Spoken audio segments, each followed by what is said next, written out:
Не само загадување на водата за пиење во Струга, обвинителството истражува и незаконита експлоатација на минерални суровини, поради што бара 2 фирми од Велешта да добијат забрана за ископи во близина на изворите шум, од кои Струга добива вода за пиење.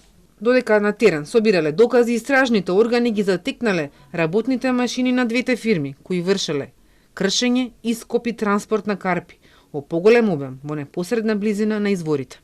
Надлежниот јавен обвинител до судијата на претходна постапка веднаш достави предлог за определување мерки на предпазливост, забрани на правните лица да ги посетуваат парцелите каде вршеле ископ и забрана да преземаат какви било работни активности на подрачјето.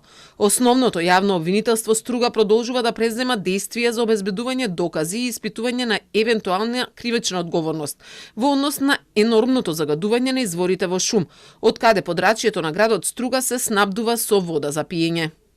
За сега двете фирми негираат инволвираност во еколошкиот инцидент, која остави Струга без чиста вода за пиење. Од едната фирма во телефонски разговор потврдија за забраната, негираат дека искупувале, туку велат дека само сакале да направат кокошарник и го рамнеле земјиштето. И од другата негираат дека копале, ниту имале концесија, туку дека ја рамнеле парцелата која е во нивна собственост за да засадат лешници. Според информација од општината, една од фирмите имала истечено одобрение за кое не добиле обновување. Другата воопшто немала дозвола за копање.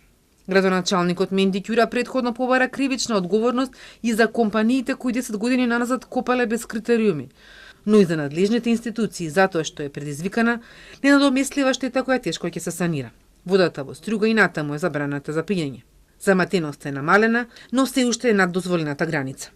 Испратени се и примероци во Институтот за јавно здравје за пошироки анализи, за да се утврди дали во водата има и други недозволени супстанци.